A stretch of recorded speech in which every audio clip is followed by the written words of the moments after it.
Okay, here's lizard. It is, oops, I want to put him up there, I have to get him down later.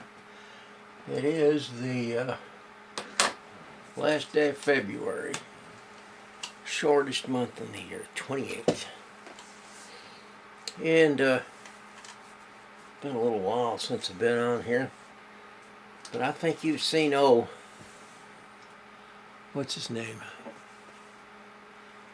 Yo Cuero, my guy here. He's called out the lizards for, I don't know, 3-4 years now. And futility. No lizards come forth. But today's different. Today, he actually called up the lizards. Now we've captured them and put them in a glass thingy. What you call it? What lizard thing? These are little lizards, like this long. And there's actually 2 of them in this glass thingy, but only one of them was visible. And I'm going to call him Otto. I got him right side up. I believe I do. That's Otto. And there's another one in there. And I'm going to call the other one Hepzibah. But that's Otto. Now, truth of the matter is, I don't know whether they're male or female. They might both be males, might both be females. My understanding in the reptilian world that usually the predominant species is, or sex is female. But for our purposes, this is Otto. So, my man here called up a lizard. All those times he's done that, man. Futility. But now, by jinkies, we got a lizard. Mama came up with these things up at 17 acres, I think. No. It was out here in the yard. And she is feeding them poor innocent worms. I mean, these worms never did anything to anybody. And all of a sudden they're silage. You know, they're food for our newest pets. I don't know how long Otto and Hepzibah are going to last. We don't know a blessed thing about domesticating lizards. If this thing turns into a Komodo dragon, I'm going to be upset, but I don't think it will. Anyway, cometh the lizards. That's good. We're here at Siegel South, and I tell you what, it's cold. Been down in the low 20s. Snow for the last couple of days. I think it's raining or sleeting out there right now. Supposed to straighten up, I think by Tuesday or Wednesday. It's supposed to be 71. And then the extended forecast has another winter storm event coming through. I mean, we are really on a roller coaster right now, which is pretty unusual for this part of the world down here in Texas. But it's kind of nice. I actually saw some snow. Should have gone out and took pictures and videoed and all that. Lazy. I have experienced here in the last few months some rather precipitous increase in my blood pressure. Now, there's probably a few things working on that. Last summer, when I was up at Siegel North, instead of going out and diligently doing 30 minutes a day on my treadmill in that shed out back, you see in the pictures if you look at my elbows, didn't do it. And when I got back here to say I was sporadic, being charitable, hardly ever did it. But here in the last 90 days, blood pressure more times than not, 210, 220 over 90, 110. And now this kind of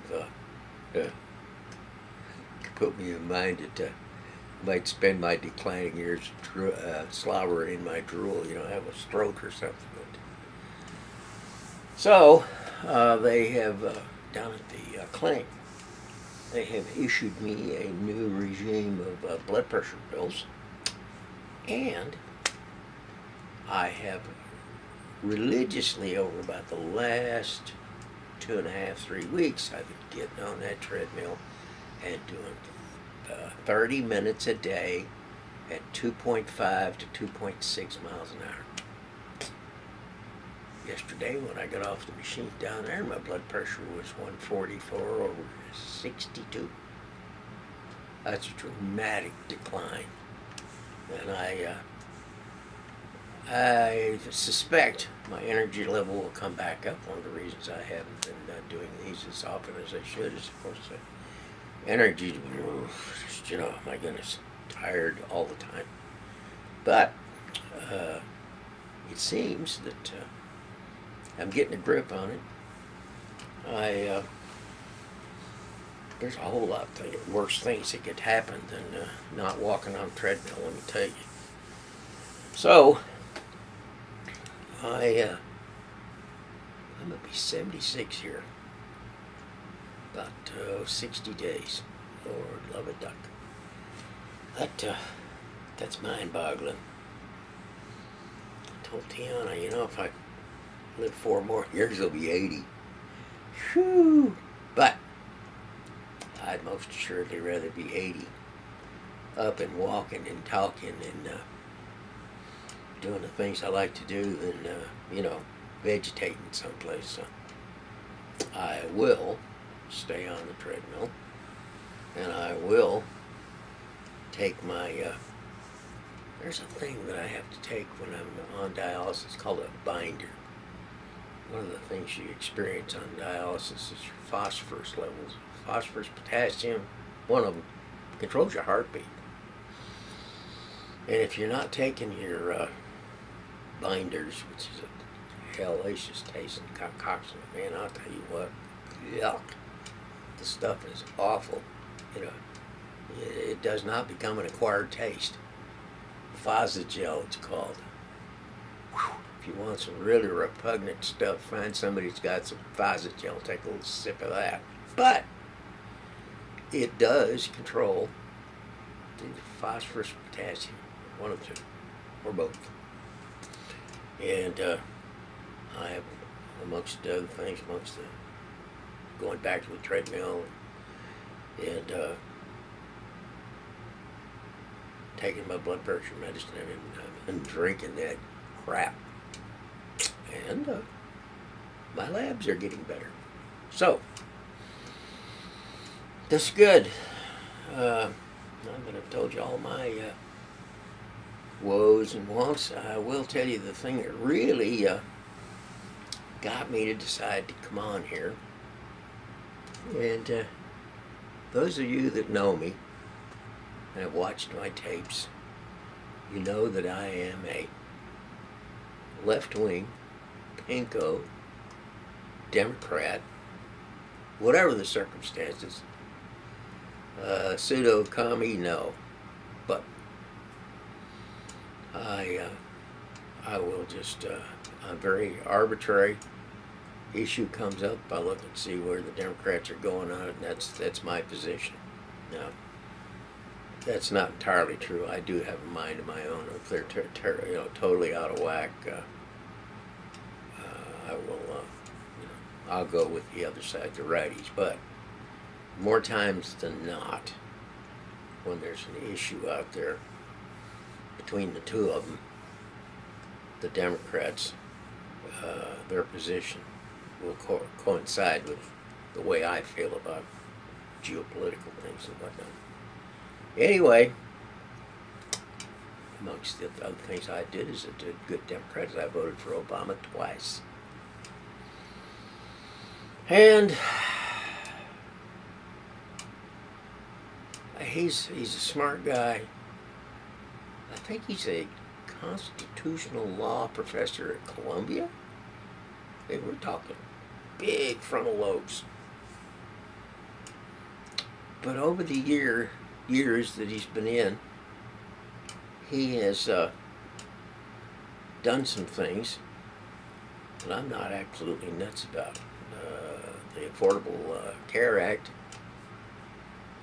if it came down in the form that I expected it to come down in, single payer, you don't have all this Mickey Mouse crap with some people having to pay fines if they don't have insurance and just all kind of hogwash. I expected when he came into office, we would go to socialized medicine.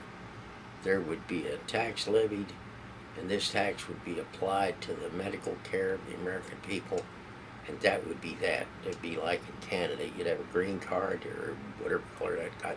I think it is green, might be blue. But the clinics around the country, you'd go and present your blue card, green card, whatever it is, and that'd be it.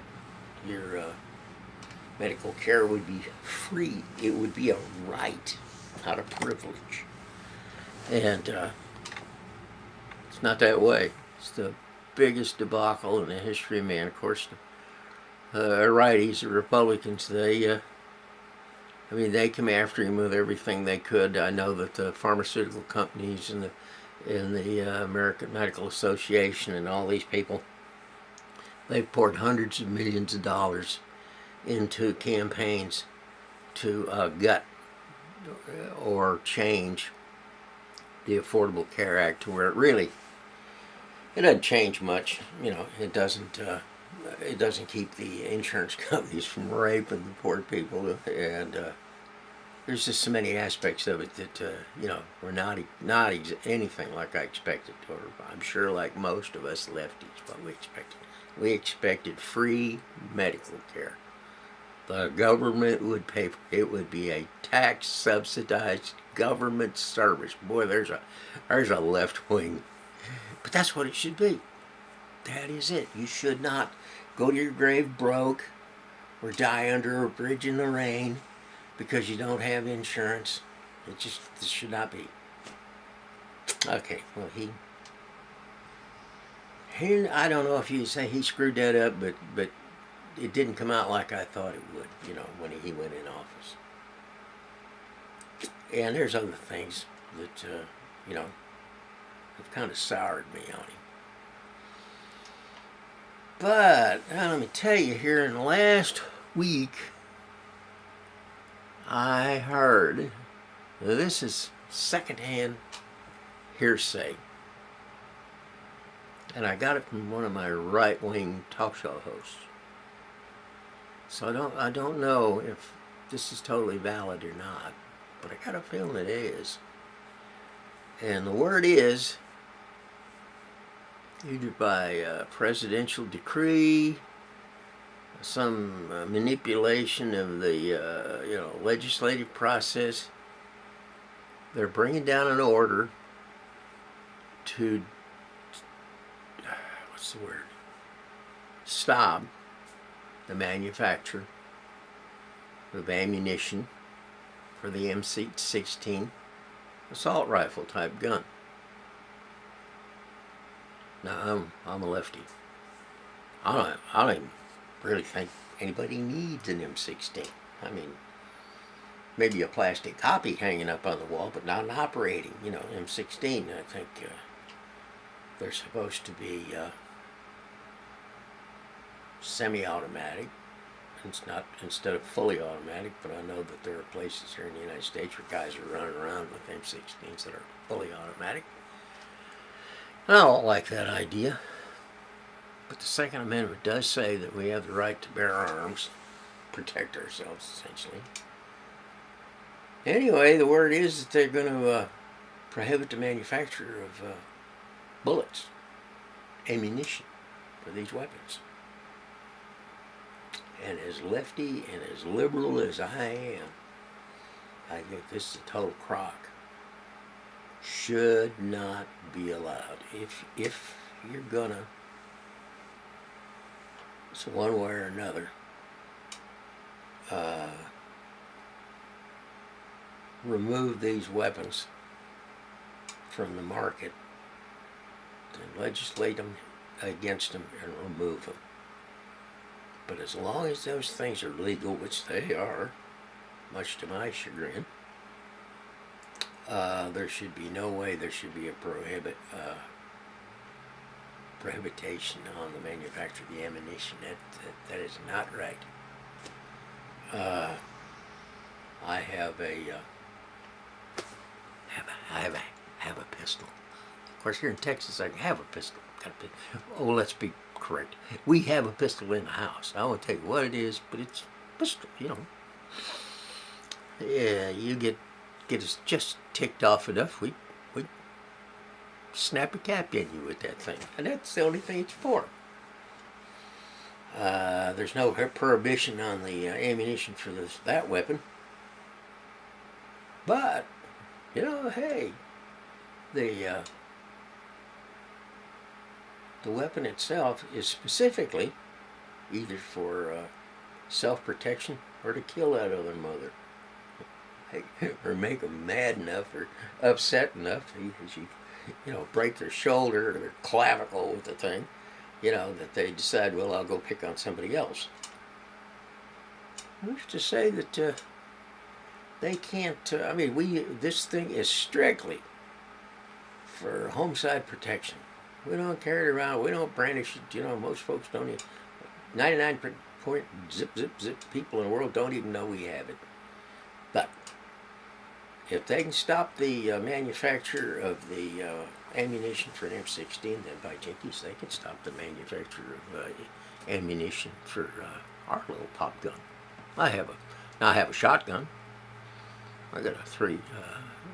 Putting one in. I put one in the chamber and 3. I think it's a 4-shot if I do it right. And my attitude is, if I've got time to get to it, it beats the daylights out of that pistola. I mean, man, it will mangle you, And it's for scaring off starlings. You go out in the yard and the cluster of 12,000 starlings, you can land all your trees. And you go out there, boom! We live in the country, so I can shoot the thing. I'm not discharging a weapon in a residential area. I go out there and bam, there go all the starlings. I go find someplace else to be. I've never shot any of them, just scattered them. But they could stop the manufacture of my 20-gauge shells. I have a 22, be more precise, Tiana has a 22 semi-automatic long rifle, fine weapon. I think the thing was made back in the 20s. But boy, it's a good gun. Accurate, got a barrel on it about this long, and it's a sweetheart. I know it's gotten up. I've heard that the government's going out and buying up 22 shells. Boy, and as far as I can tell, they must be. I mean, you have to know when the shipment of 22s come in, and you got to be there at the door, because if the place opens at 8 and you wait till 8:30, they're out. I mean, there's somebody out there thinks they're going to start a revolution with 22 rifle, 22 long rifle. But once again, if they can stop the manufacture of bullets for an M16, then they can do it for my little 22 rifle. Actually, it'd be more precise, Tiana's 22 rifle. But we've been married 32, so I call it mine. I can shoot it when I want to. She lets me. So, all you right-wing radicals, get up on your hind legs, and I will try to encourage my left-wing pinko Democrat fellow, left-wingers to rise up and raise all kind of sand that this should not happen. Now, I think down the road in the future, there might be legislative thing go through where maybe certain weapons might be prohibited. You can't have a, what's that thing the Germans had for killing tanks? Panzerfaust. You can't have a Panzerfaust. You can't have it operating 50 cal, one of them things they put on top of tanks. There is, I think that it's reasonable to say that there should be certain limitations on the types of weapons. Nobody needs a thermonuclear weapon to protect themselves with, so there is a logic and a reason probably for prohibiting certain types of what might be considered self-defense weapons.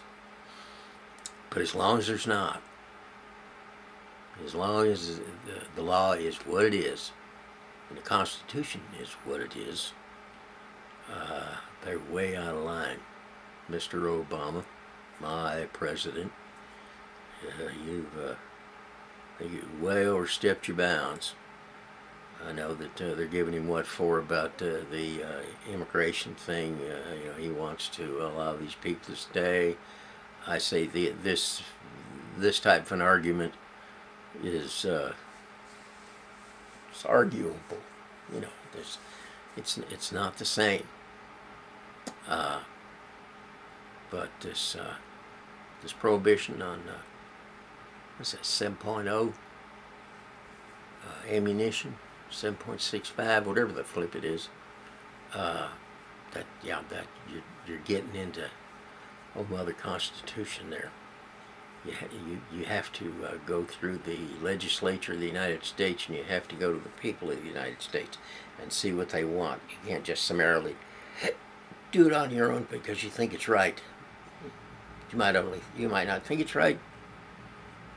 In principle, it might be right, but it's not the way the Constitution is written, and it's not the way the laws are written. So stop that. Don't do that. Don't stop making my 20 gauge shotgun shells.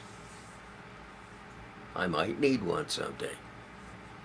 Anyway, here's your favorite local pinko Democrat taking a right-wing stance, but I think right is right.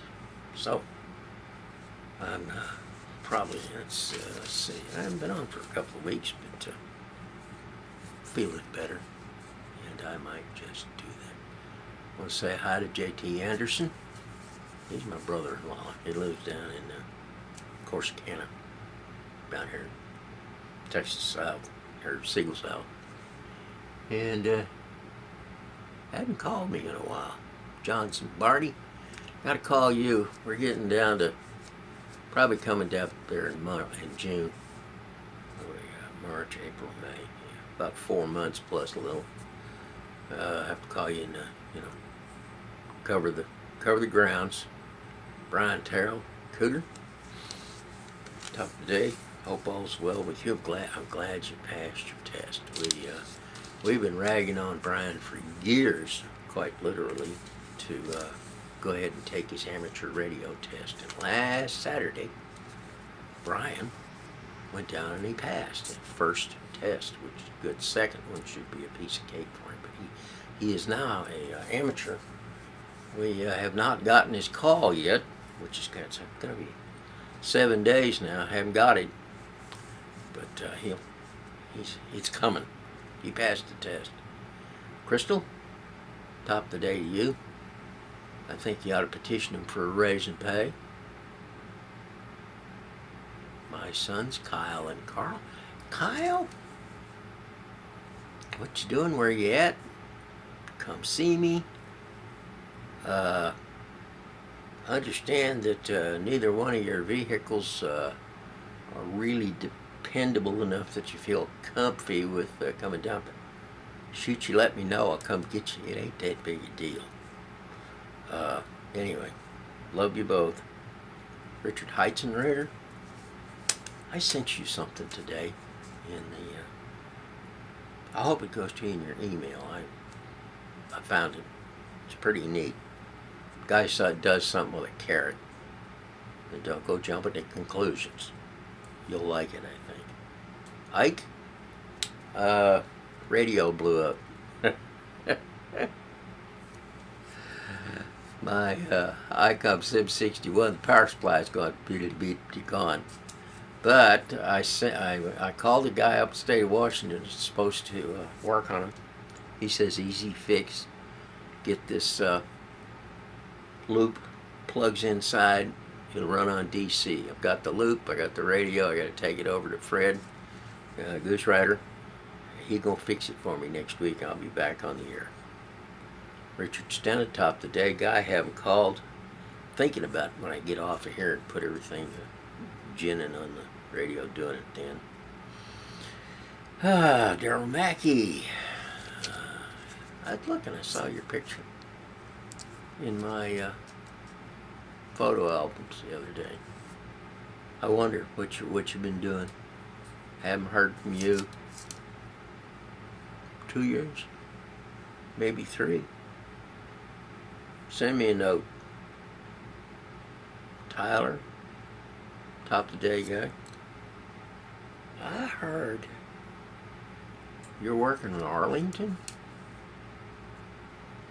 I don't know if that's right or not. Carl in Bradford. Well, once again, I don't think I'm coming back to Bradford this year. Probably go back to Jamestown or maybe Dunkirk. Jim Kersey. Boy, I'll tell you, sounds to me like you just slipped through a hole there. I mean, 3 a.m. in the morning is no time to, it's got to be a throw-down disaster when you get hauled to the hospital at that time of day. So I'm glad that you're back on your feet and that they got you hooked up to something that'll keep you perking. Like I said on the thing, you can acclimate to anything. You can acclimate to anything, so I'm glad you're doing all right for the moment.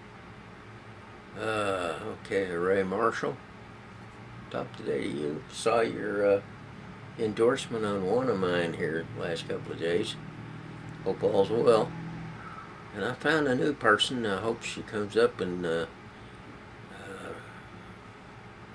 Barbara Mannion. She used to. We worked together at the post office in Arlington. I found her on Facebook, so if she takes a notion to look at my stuff, hello, Barbara.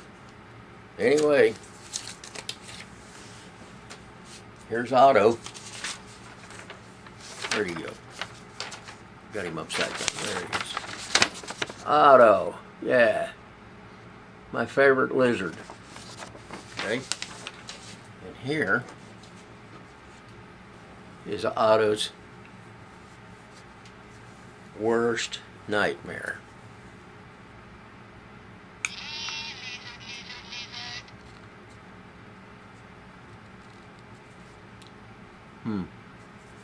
What have I done? Why am I not shutting down?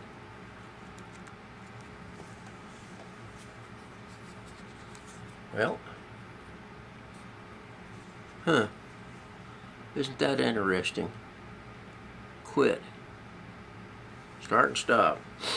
I'm gonna have to break down.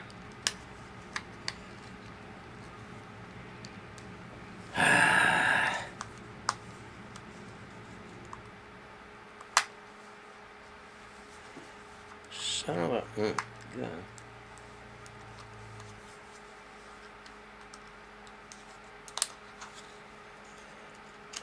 Ridiculous.